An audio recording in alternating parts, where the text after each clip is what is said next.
આપ જોઈ રહ્યા છો S1 લાઈવ ન્યૂઝ ચેનલ। હવે જોઈએ આજના મુખ્ય સમાચાર।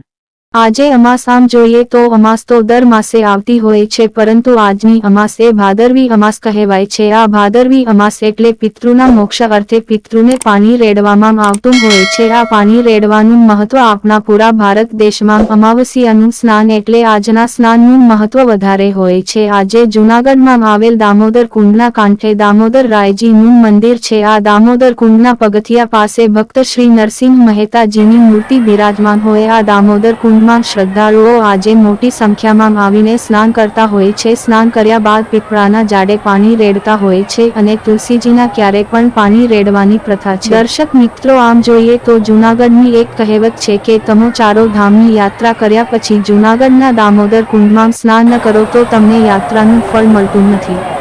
બીજું જોઈએ તો જે અસ્થિ વિસર્જન કરવા માટે એક સ્થળ હરિદ્વાર છે અને બીજું સ્થળ જૂનાગઢમાં આવેલ દામોદર કુંડ છે। આ દામોદર કુંડમાં પણ અસ્થિ વિસર્જન કરવામાં આવે છે।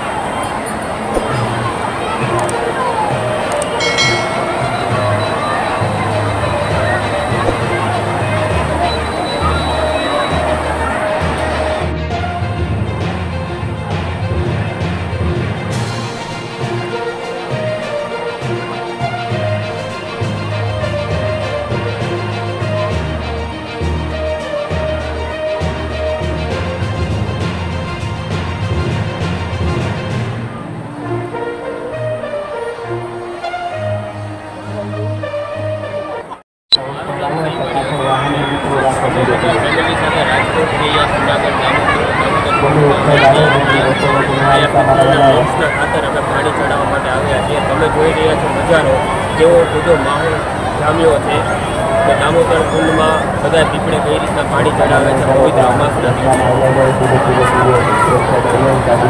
આજે તમે અહીંયા શા માટે આવ્યા? અમે પીપળે પાણી ચડાવવા આવ્યા છે અમારા પિતૃના મોક્ષને। ક્યાંથી ના હોત? રાજકોટથી અહીંયા દામોદર કુંડ આવ્યા? અહેવાલ હિતેશ કુમાર। મિત્રો, આવતીકાલે ફરી મળીશું। નમસ્કાર।